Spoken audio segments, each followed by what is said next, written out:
So hello guys, good morning, good afternoon, good evening. तो हम लोगों ने पिछले चैप्टर में जो है एग्जीक्यूटिव के बारे में पढ़ा था ना। तो आज हम लोग जो है चैप्टर नंबर 5 में जो है वो लेजिस्लेचर के बारे में पढ़ेंगे। 3 ऑर्गन है ना गवर्नमेंट के, लेजिस्लेचर, एग्जीक्यूटिव और जुडिशरी है ना। लेजिस्लेचर, एग्जीक्यूटिव और जुडिशरी है ना। तो हम एक एक करके इनको पढ़ रहे हैं। हमने एग्जीक्यूटिव के बारे में पढ़ा था पिछले में, prime minister, council of ministers के बारे में। इसमें हम लेजिस्लेचर के बारे में पढ़ेंगे, ठीक है। तो हमने ऑलरेडी स्टडी कर लिया है इलेक्शंस कैसे होते हैं, मेथड ऑफ इलेक्शन पढ़ा था हमने, first pass the post system, फिर प्रोपोर्शनल रिप्रेजेंटेशन वाला, वो हमने जो इंडिया ने अडॉप्ट किया first pass the post system, है ना, ठीक है। अब हमने इलेक्टेड कैसे होते हैं लेजिस्लेचर में, वो हमने पढ़ लिया। Work on behalf of people करते हैं जो है ना, जो लेजिस्लेचर में इलेक्ट होकर इलेक्शन से, ठीक है। हमने ये किया हाउ लेजिस्लेटिव असेंबली जो है फंक्शन करती है, हम ये पढ़ते हैं, जो मेंटेन करता है डेमोक्रेटिक गवर्नमेंट को, जो लोगों के द्वारा चुनी गई गवर्नमेंट है। हम कंपोजिशन पढ़ेंगे, फंक्शन पढ़ेंगे, पार्लियामेंट में क्या है, स्टेट लेजिस्लेचर इंडिया में कैसे काम करती है, उनका इंपॉर्टेंट क्या है एक डेमोक्रेटिक गवर्नमेंट में। इन सब को पढ़ने के बाद ना, after reading in this chapter you will know कि कैसे, क्या इंपॉर्टेंस है लेजिस्लेचर की, कैसे फंक्शन करती है parliament of India, law making processes कैसे होते हैं, कैसे पार्लियामेंट कंट्रोल करती है एग्जीक्यूटिव को, और कैसे जो है पार्लियामेंट जो रेगुलेट करती है इटसेल्फ को, ठीक है। Why do we need parliament, सबसे पहला क्वेश्चन तो ये है। देखो, legislature is not merely a law making body. Legislature सिर्फ कोई कानून नहीं बनाती है। Law making is but one function of legislature, एक फंक्शन है, सिर्फ एक फंक्शन है, ठीक है। ये सेंट्रल है सारे डेमोक्रेटिक पॉलिटिकल प्रोसेसेस में। It is packed with action, walkout, protest, demonstration, unanimity, concerns and cooperation, ये सब होता है यहाँ पे, ठीक है। All the services are vital purpose and indeed a genuine democracy is inconceivable without representative efficient और इफेक्टिव लेजिस्लेचर के बिना डेमोक्रेसी का कोई वैल्यू नहीं है। लेजिस्लेचर हेल्प करती है पीपल्स को होल्ड करने के लिए, कैसे, रिप्रेजेंटेटिव अकाउंटेबिलिटी, ठीक है। लोगों को जो रिप्रेजेंटेटिव है उनकी अकाउंटेबिलिटी को लेजिस्लेचर होल्ड करती है। ये इंडीड एक बेसिक रिप्रेजेंटेटिव डेमोक्रेसी का पार्ट है। येट जो मोस्ट डेमोक्रेसीज हैं, लेजिस्लेचर जो है वो लूज कर रही है अपनी सेंट्रल प्लेस। किसको? एग्जीक्यूटिव को। एग्जीक्यूटिव जो है ज़्यादा पावरफुल होता जाता है। इंडिया में भी जो है कैबिनेट जैसे इनिशिएट करती है सारी पॉलिसीज, है ना, सेट करती है एजेंडा गवर्नेंस के लिए, और कैरी दे कर रही है थ्रू। ये क्या कर रही है? This lead to some of the critics to remark that parliament जो है वो डिक्लाइनिंग पे है। But even very strong cabinet must retain majority in legislature. लेकिन कैबिनेट जितनी मर्जी स्ट्रॉन्ग हो, उसको मेजोरिटी जो है लेजिस्लेचर में लेनी पड़ेगी। लेजिस्लेचर में ज़्यादा जो मेंबर्स होंगे, जो MPs होंगे, वो कैब होने चाहिए, वरना वो कैबिनेट क्या है, वो लूज हो जाएगी, वो खो देगी अपनी जो है पावर। एक strong leader has to face parliament and answer to satisfaction of the parliament. आप देखते हो कैसे क्रिटिसाइज किया जाता है रूलिंग पार्टी को, जैसे बीजेपी है सेंटर में, है ना। तो ये जो है उसको आंसर देना पड़ता है लेजिस्लेचर को, पार्लियामेंट को, उसके किए गए कामों के लिए, जितनी मर्जी स्ट्रॉन्ग हो। तो here lies the democratic potential of parliament. It is recognised as one of the most democratic and open forum debates. जो पार्लियामेंट में होते हैं ना, आप टीवी पे भी देखते हो, ये क्या करती है उसकी कंपोजिशन पे, it is the most representative of all organ of the government. Legislator जो है वो एक मोस्ट रिप्रेजेंटेटिव है, क्योंकि अलग अलग टाइप के लोग जो है, अलग अलग हिस्सों से लोग आते हैं, है ना। It is all above all vested with power to choose and dismiss government. वो चूज भी कर सकते हैं गवर्नमेंट को, डिसमिस भी करते हैं अगर वो अपनी जो है मेजोरिटी खो देते हैं, ठीक है, ओके। लेकिन why do we need 2 houses of parliament? देखो, हमारे जहाँ लोकसभा भी है, एक जो रिप्रेजेंटेटिव जो पीपल्स का है ना, और एक राज्यसभा रिप्रेजेंटेटिव ऑफ स्टेट्स। हमें क्यों 2 चाहिए, क्यों 2 हाउसेज है पार्लियामेंट के? इसके बारे में से देखो, जो पार्लियामेंट टर्म है वो रेफर करती है नेशनल लेजिस्लेचर को, जो नेशनल लेवल पे सेंटर पे है, और जो लेजिस्लेचर है वो रेफर करते हैं हम लोग स्टेट लेजिस्लेचर को, जो स्टेट गवर्नमेंट्स होती हैं। तो पार्लियामेंट के इंडिया के हैं ना 2 हाउसेज हैं। मैंने बताया आपको, जो क्या है बाई कैमरलिज्म इसको कहते हैं, जहाँ के बाई कैमरल लेजिस्लेचर कहते हैं, जहाँ 2 हाउसेज होते हैं लेजिस्लेचर के, ठीक है।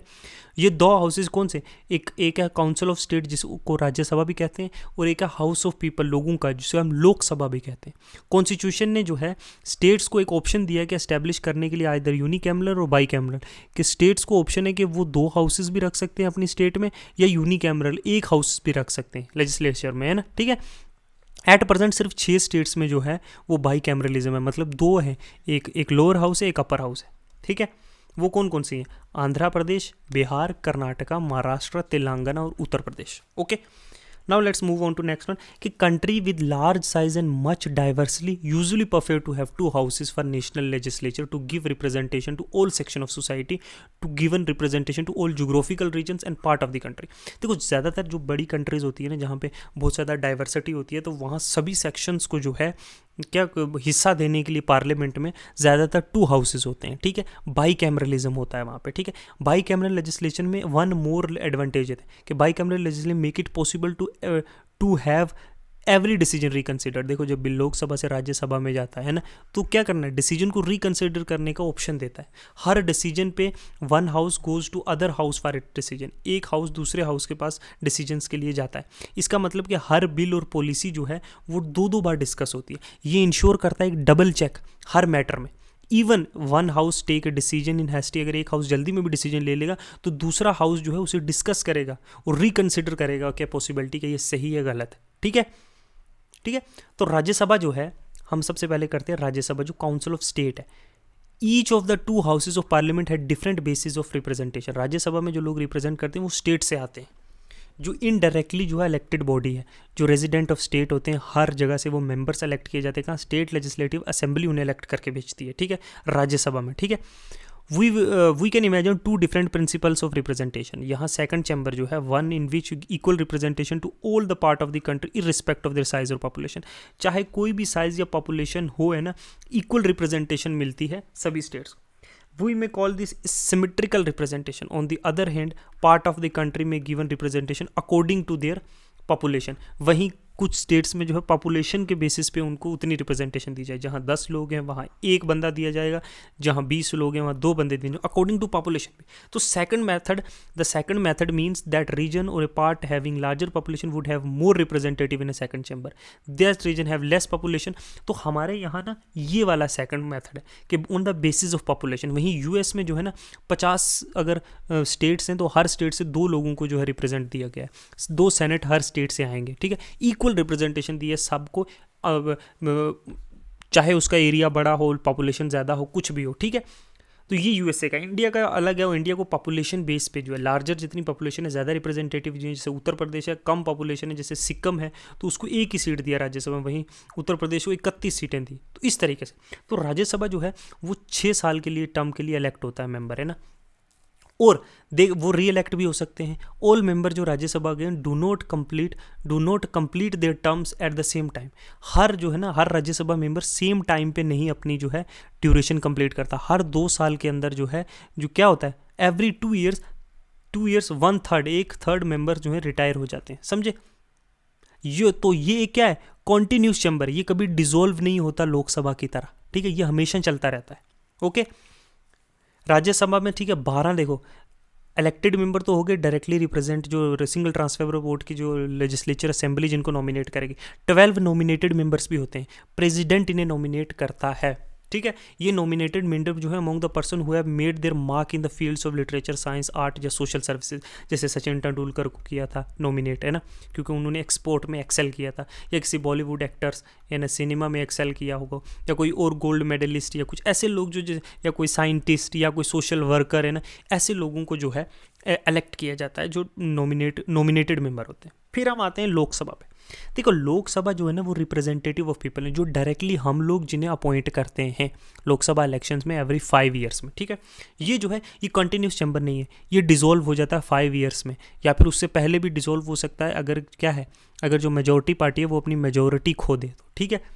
1 representative is elective for every constituencies. Adult suffrage में 18 साल से ऊपर के लोग वोट करके हर एक कॉन्स्टिट्यूंसी से एक मेंबर को सेलेक्ट करते हैं। कॉन्स्टिट्यूंसी के बारे में मैंने आपको बताया था कि वो डिलिमिटेशन कमीशन और इलेक्शन कमीशन मिल के कॉन्स्टिट्यूंसी करते हैं कि इतने लोग यहाँ से एक कॉन्स्टिट्यूंसी दूसरी, ये कॉन्स्टिट्यूंसी पूरे मुल्क को ना कॉन्स्टिट्यूंसीज में डिवाइड किया जाता है। तो अभी जो है कितने 543 कॉन्स्टिट्यूंसीज हैं, ये चेंज नहीं हुई है 1971 के सेंसस के बाद, है ना। लोकसभा जो है इलेक्ट करती है 5 ईयर के बाद, मैंने आपको बताया, ठीक है। We have seen in the chapter of executive that before the completion of 5 year Lok Sabha में भी डिसॉल्व इफ नो पार्टी और coalition can be formed.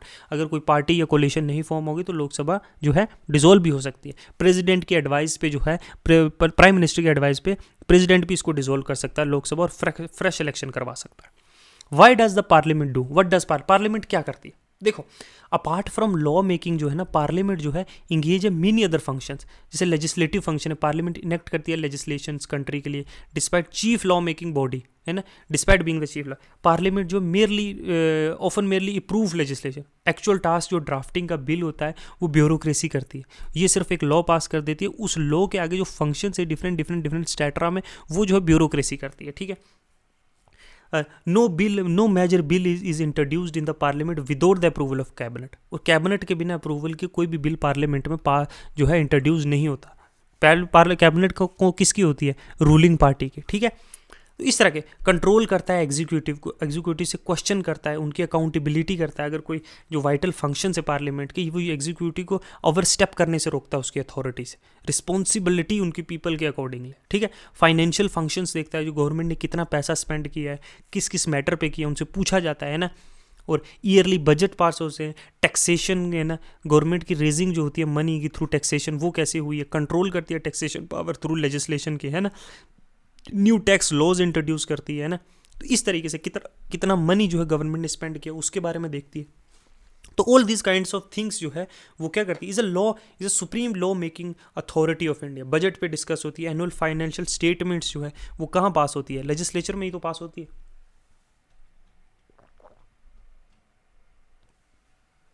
Representation, देखो पार्लियामेंट रिप्रेजेंट करती है डाइवर्जेंट व्यूज़ ऑफ मेंबर्स। एक देखो डिफरेंट जो लोग आएंगे इलेक्ट होकर, डिफरेंट सोशल बैकग्राउंड से, रिलीजियस से, इकोनॉमिक से, वो अपने डिफरेंट व्यूज़ रखेंगे। डिबेटिंग फंक्शन है पार्लियामेंट, जो हाईएस्ट फॉर्म ऑफ डिबेट है कंट्री में। यहाँ कोई लिमिटेशन नहीं है उनके पावर ऑफ डिस्कशंस पे, ठीक है। उन्हें वे फ्री टू स्पीक है, उनके ऊपर कोई जुडिशियल इंक्वायरी नहीं होगी जो पार्लियामेंट के अंदर वो लोग बोलेंगे, ठीक है। वो बहुत सारे जो है इंपॉर्टेंट जो इश्यूज़ हैं, जो एनालिसिस हैं जो कंट्री में हो रही है नेशंस के बारे में, उसके डिस्कस करते हैं और एक डेमोक्रेटिकली डिसीजन मेकिंग करते हैं। कॉन्स्टिट्यूएंट फंक्शन है पार्लियामेंट, जो है कॉन्स्टिट्यूशन में जो अमेंडमेंट लाती है, चेंजेस लाती है, वो पार्लियामेंट और स्पेशल मेजोरिटी से बहुत हाउसेस में पास होते हैं। इलेक्टोरल फंक्शन है पार्लियामेंट, जो है also perform some electoral function, it elects president और वाइस प्रेसिडेंट इलेक्ट करती है। जुडिशियल फंक्शन परफॉर्म करती है, including proposal removal of president, है ना, फिर वाइस प्रेसिडेंट, जजेस ऑफ हाई कोर्ट और सुप्रीम कोर्ट, इनको। राज्यसभा की पावर देखते हैं, हमने लेजिस्लेचर देख लिया, लोकसभा। अब हम देखते हैं पावर्स ऑफ राज्यसभा। देखो राज्यसभा जो परफॉर्म करती है ना, performed by the function perform by the parliament however in bicameral legislature, जहाँ दो हाउसेज होते हैं, वो डिफरेंट हैं दोनों हाउसेज के, ठीक है। यहाँ देखते हैं क्या क्या है। देखो पावर्स ऑफ लोकसभा, देखो makes laws on matter including union list and concurrent list. Union list और कंकरेंट, देखो तीन लिस्ट है, यूनियन, कंकरेंट और स्टेट लिस्ट। तो पार्लियामेंट यूनियन और कंकरेंट लिस्ट पे पावर से बनाने की, है ना। इनेक्ट करती है money bill and non money bills, है ना। और वहीं राज्यसभा जो है वो approves non money bill and suggest amendments to the money bill. Suggest कर सकती है अमेंडमेंट्स, अमेंडमेंट कर नहीं सकती। लोकसभा मानेगी तो ठीक, नहीं मानेगी तो भी बिल पास होगा। अप्रूव करती है proposals for taxation, budget, financial statement. Control करती है एग्जीक्यूटिव को by asking question, supplementary question, resolution, motion, no confidence motion. Amendment करती है कॉन्स्टिट्यूशन को। Proclamation of national emergency power इधर से इनिशिएट होती है।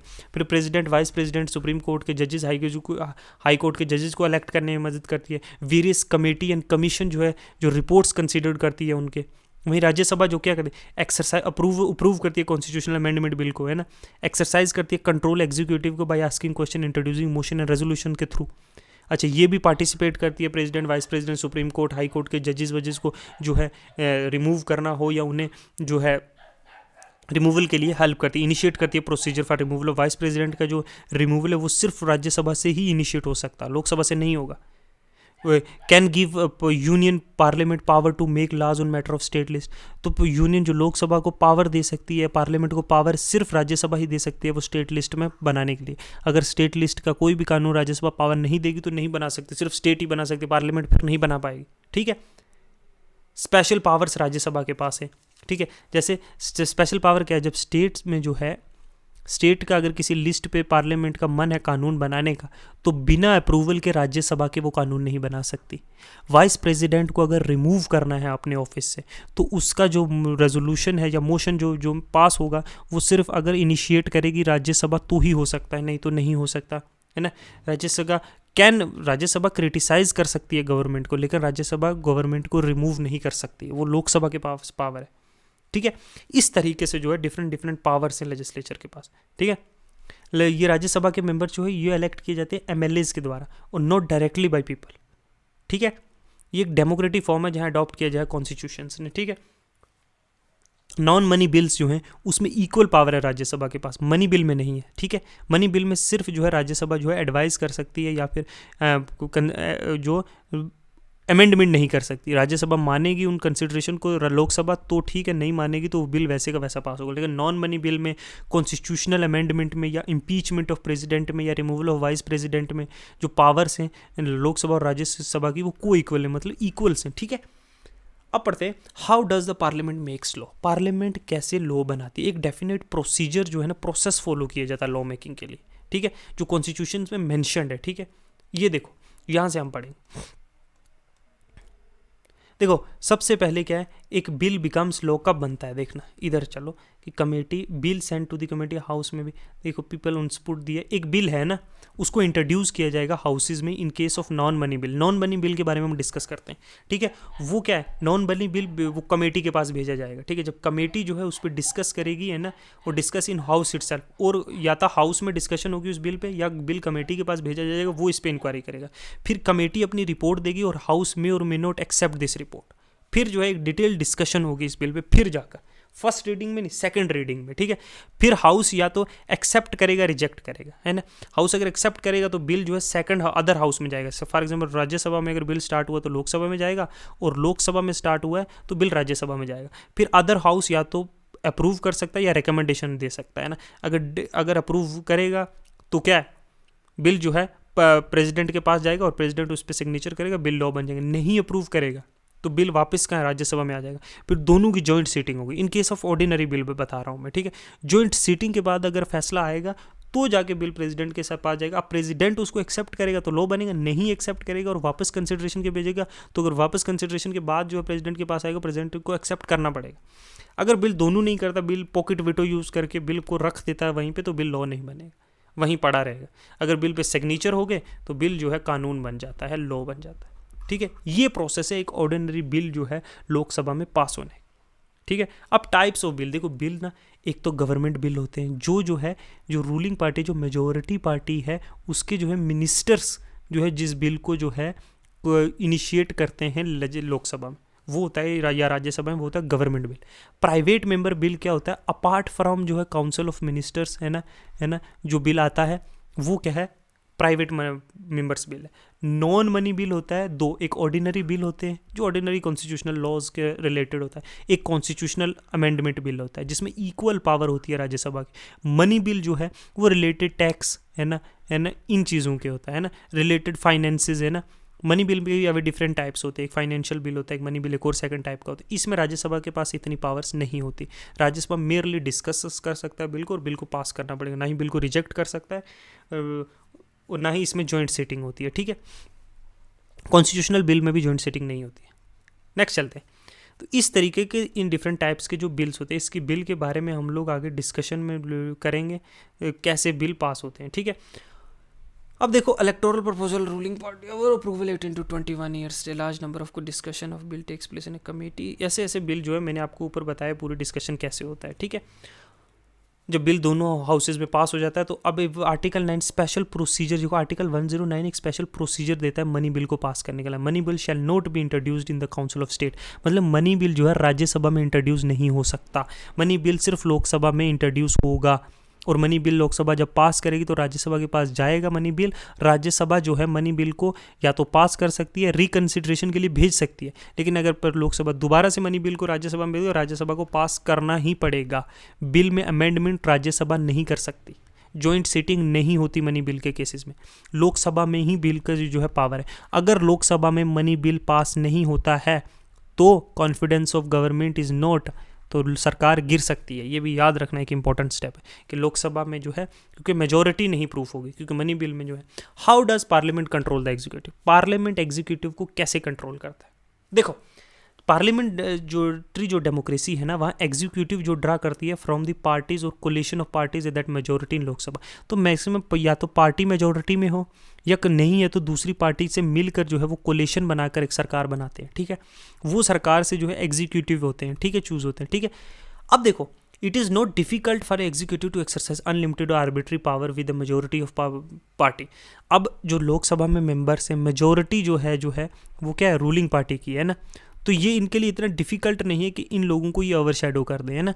तो और ये जो है अपनी जो है एक्सेसिव पावर का यूज़ करें इन सच सिचुएशन जो पार्लियामेंट्री डेमोक्रेसी में स्लिप इनटू कैबिनेट की डिक्टेटरशिप में स्पीच हो सकती है।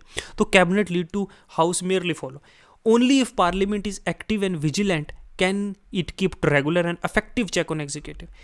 देर are many ways in which parliament can control, बहुत सारे वेज हैं जहाँ से पार्लियामेंट जो कंट्रोल कर सकती है executive, but basic to them all is the power and freedom of legislature as a people's representative to work effectively and fearless. But for instance, no action can be taken against a member for whatever the member may lead and said in a तो parliament के पास parliament privileges हैं, वो parliament में कुछ भी कहते हैं तो उन पर कोई एक्शन नहीं लिया जा सकता, ठीक है।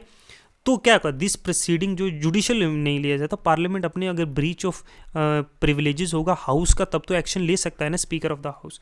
तो प्रेसिडेंट जो प्रेसिडाइडिंग ऑफिसर होता है, जो लोकसभा में स्पीकर और राज्यसभा में चेयरमैन होता है, उनके पास फाइनल पावर होती है deciding the matter of breach of offence.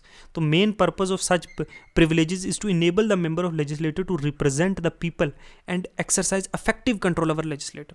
In privileges का यही तो मतलब है कि इफेक्टिव कंट्रोल जो है एग्जीक्यूटिव के पास, एग्जीक्यूटिव पे किया जा सके कि लेजिस्लेचर के द्वारा, ताकि एग्जीक्यूटिव जो है डिक्टेटरशिप ना करे, ठीक है। इंस्ट्रूमेंट कौन कौन से पावर जो पार्लियामेंट जो है को कंट्रोल करने पार्लियामेंट्री कंट्रोल में, देखो पॉलिसी मेकिंग और इम्प्लीमेंटेशन ऑफ लॉ या policies during the post implementation stage the legislator does it through the various, जैसे डिलिब्रेशन और डिस्कशन होती है, अप्रूवल या रिफ्यूजल ऑफ लॉ भी कर सकते, financial control, no confidence motion, जैसे आप इनको डिस्कस करते हैं क्या, ठीक है। देखो कहाँ थे हम, हाँ deliberation and discussion during law making जब होता है प्रोसेस, तो मेंबर जो लेजिस्लेचर के हैं उनको अपॉर्चुनिटी मिलती है on policy description of executive and way in which the policy are to be implement apart from deliberating on bill control में भी exercise during the general discussion on the house. Question hours जैसे tools के साथ, session of the house के साथ, यानी 0 our tool के साथ क्या किया जा सकता है, क्रिटिसाइज की जा सकती है पॉलिसीज, उनकी खामियाँ उनकी खूबियाँ बताई जा सकती है, ताकि पूरी दुनिया पूरे कंट्री को पता चले कि what kind of bill is being passed. तो इस तरह के इंस्ट्रूमेंट से जो है ना पब्लिक इंपॉर्टेंस, जैसे हाफ एन आवर डिस्कशन है, ये हम जो पार्लियामेंट्री चैप्टर पढ़ेंगे तो इन एक ये जो हाफ आवर है, 0 आवर है, अच्छा ये सर्चिंग क्वेश्चन जो है ना where minister respond to the question, तो ये कुछ चीज़ें पढ़ेंगे। ये इंस्ट्रूमेंट क्या करते हैं, ये इंस्ट्रूमेंट जो है लेजिस्लेचर को जो है मौका देते हैं कि वो जो है एग्जीक्यूटिव से क्वेश्चंस पूछे और उन क्वेश्चन का जवाब या तो रिटन या ओरल में देना ही पड़ेगा, ठीक है। इस काइंड के इंस्ट्रूमेंट्स, ठीक है, ये जो है हेल्प करता है चेक करने के लिए एग्जीक्यूटिव। अप्रूवल या रेटिफिकेशन ऑफ लॉज में पार्लियामेंट कंट्रोल एक्सरसाइज करती है, power of ratification. A bill can become a law only with the approval of parliament. Parliament उस बिल को अप्रूव करेगी तभी, अगर पार्लियामेंट अप्रूव नहीं करेगी तो बिल नहीं पास होगा। गवर्नमेंट जिसके पास जो है डिसिप्लिन मेजोरिटी में find it difficult to get the approval of, जहाँ जिसके पास मिनिमम बस ऑलमोस्ट 50% मेजोरिटी है, उनको मुश्किल हो जाता है कभी कभी कोई बिल पास करवाना गवर्नमेंट में, क्योंकि बहुत से मेंबर उनके नहीं भी आए होते हैं ना, तो पार्लियामेंट के पास ज़्यादा मेंबर आए होते हैं, not all the member are present all देते हैं। तो यहाँ ये प्रोडक्ट ऑफ इंटेंस बार्गेनिंग और negotiation among member of ruling party और कोलिशन पार्टीज में, इवन गवर्नमेंट एंड अपोजिशन के पास भी कभी कभी होता है, ठीक है। कभी कभी गवर्नमेंट लोकसभा मेजोरिटी होती है लेकिन राज्यसभा में नहीं होती है, तो भी जो है there is a bill can be checked. Executive के जो एक्सेसिव फंक्शन है, फाइनेंशियल कंट्रोल कैसे होता है, देखो फाइनेंशियल कंट्रोल जो इंप्लीमेंट करता है programs of government are granting through budgets. जब बजट पास होता है तो preparation and presentation of budget for approval of legislature in constitutional application, हर साल एक कॉन्स्टिट्यूशनल एप्लीकेशन है कि प्रेजेंट किया जाएगा बजट, है ना, कि इस साल इतना खर्चा होगा, इतना हमें ग्रांट किया जाए थ्रू का कॉन्स्टिट्यूशन है, कहाँ से, कंसोलिडेशन फंड ऑफ इंडिया से, है ना, और इतना जो खर्चा जो पिछले साल हुआ है, पिछला फाइनेंशियल ईयर इतना खर्चा हुआ, वो सारी रिसिप्ट भी रखी जाएंगी, ठीक है, और डिमांड्स भी रखी जाएंगी, ठीक है। तो ये जो है गवर्नमेंट के सामने, और तब जो है इनके पास ओपनली जो है बाकी लेजिस्लेचर के पास जो है कंट्रोल होता है कि वो एक्सरसाइज कंट्रोल करे अपने एप्लीकेशंस का, वो जो है उनको क्रिटिसाइज करें, उनके जो खर्चे कहाँ हुए उसको बताएं, उनके लिए स्पेशली जो है कॉन्स्टिट्यूशनल बॉडीज़ हैं, रिपोर्टर और कंट्रोलर और auditor general, public account committee जैसी चीज़ें हैं। इन इंस्ट्रूमेंट से वो जो है पब्लिक के सामने ला सकते हैं, यहाँ खर्चा हुआ है ना, तो वो उन चीज़ों पे क्रिटिसाइज़ कर सकते हैं जहाँ गलत खर्चा हुआ है, अप्रिशिएट भी कर सकते हैं जहाँ अच्छा हुआ है। तो ये टूल्स का मदद करके जो है क्या चेक एंड बैलेंसेस जो है एग्जीक्यूटिव पे लेजिस्लेचर रखती है। जैसे नो कॉन्फिडेंस मोशन है, जब गवर्नमेंट जो है, अगर पार्लियामेंट को ये लगे कि लेजिस्लेचर को ये लगे कि एग्जीक्यूटिव जो है मेजोरिटी में नहीं है, समझो है ना। तो मेंबर्स क्या कर सकते हैं, नो कॉन्फिडेंस मोशन पास करवाने के लिए अपील कर सकते हैं कि नो कॉन्फिडेंस मोशन लाया जाए। इसमें लोग वोट करेंगे क्या हम इस पार्टी के अगेंस्ट हैं या पास में। अगर अगेंस्ट में ज़्यादा हैं और साथ में कम है तो वो सरकार गिर सकती है। ये एक मोस्ट पावरफुल वेपन है जो एनेबल करता है पार्लियामेंट को एग्जीक्यूटिव अकाउंटेबिलिटी के लिए। ठीक है, बहुत सारी गवर्नमेंट्स जो हैं पास्ट में डिसमिस भी हुई हैं। ठीक है, several government after 1918 several government has been forced to resign due to the lack of confidence in the house। समझे, these are some of the powerful tools जो पार्लियामेंट जो effectively कंट्रोल कर सकती है एग्जीक्यूटिव को। Okay, so these are some of the tools we have discussed. Okay, what do the committees of parliament do. देखो parliament की जो है ना डिफरेंट कमेटीज हैं, जैसे फाइनेंशियल कमेटीज़ हैं, डिफरेंट प्रिविलेज कमेटीज़ हैं, है ना। ये क्या करती है, लुक आफ्टर करती है डे टू डे वर्क। जब एक बिल जो है पार्लियामेंट में इंट्रोड्यूस होता है ना, वो कमेटी के पास स्क्रूटनी के लिए भेजा जाता है to check the flaws, to check the qualities of what are the good qualities, what are the bad qualities. So these जब फाइनेंशियल बिल्स आते हैं, डिफरेंट डिपार्टमेंट्स की डिमांड्स, तो इन कमेटीज़ के पास भेजा जाता है। वो चेक करते हैं are these reasonable, are these not. ये रिपोर्ट्स जो हैं पार्लियामेंट में लेजिस्लेचर के सामने पेश की जाती हैं। तो तीन टाइप की स्टैंडिंग कमेटी है, जो परमानेंट एडहॉक कमेटीज़ होती हैं, जो वर्क बेसिस पे टेम्परेरी जो है क्या होती है, बनाई जाती हैं। Standing committees, joint parliamentary committee जो ऑक्युपाई करती है position immense in a country, joint parliamentary committees जो बोथ हाउसेज की जो है कमेटीज है ना। इस तरीके से जो है ये बिल्स जो पर इन्वेस्टिगेट करती है financial irregularities. Member of committees are selected from both houses. इन कमेटीज़ में कुछ बिलिंग जो लास्ट फाइनेंशियल ईयर्स के जो खर्चे हैं वो जो अब पार्लियामेंट के सामने दिए जाते हैं, तो वो जो है इन कमेटीज़ को दिए जाते हैं। कमेटी चेक करती है इनमें फ्लॉज, इनमें कहीं खामियां, कोई घोटाला तो नहीं है ना। नेक्स्ट फाइनेंशियल ईयर्स की जो डिमांड्स हैं उनको इन कमेटी को दिया जाता है। ये कमेटी देखती है कि हाँ ये रीजनेबल हैं कि अनरीजनेबल है। तो parliament has merely approved the work done in the committees and few occasional alternation. Of course, legally speaking, no bill can become law and no budget will be sanctioned unless approved by the parliament. But parliament rarely reject the suggestion made by committees. In committees का suggestion जो है rarely reject करती है। ये report provide करती हैं parliaments को उनकी working का। Are these done legally? Are these fair? Are these reasonable? Are these done badly? There is some kind of corruption? तो इन committees की वजह से जो है सब सामने आता है। पार्लियामेंट खुद को रेगुलेट करने के लिए भी ना, पार्लियामेंट अपने पार्लियामेंट के डे बाय डे फंक्शंस को रेगुलेट करने के लिए भी क्या है, सेक्रेट है। Parliament different committees are there जो क्या करती है, काम करती है day by day and night. Okay, so in this way the parliament the supreme authority in India, from law making to everything, from running government, parliament holds a special position. Lok Sabha and Rajya Sabha, two houses of the parliament, they make amendment to the constitution, new laws were formulated, regulation of whole country lies in the hands of parliament. Okay, so it is a supreme authority in India. It is one of the two organs यहाँ parliament में, दो legislative और executive जहाँ पे बैठते हैं। तीसरा क्या है, जुडिशरी, उसके बारे में नेक्स्ट पढ़ेंगे। ठीक है, इस तरीके से पार्लियामेंट होल वर्क करता है। कैसे रिप्रेजेंटेटिव अलग सेक्शन से चुन के आते हैं, कैसे नॉमिनेटेड मेंबर होते हैं, लोकसभा और राज्यसभा कैसे काम करते हैं, कैसे bills, laws, ordinary, constitutional amendment, money bills are being passed.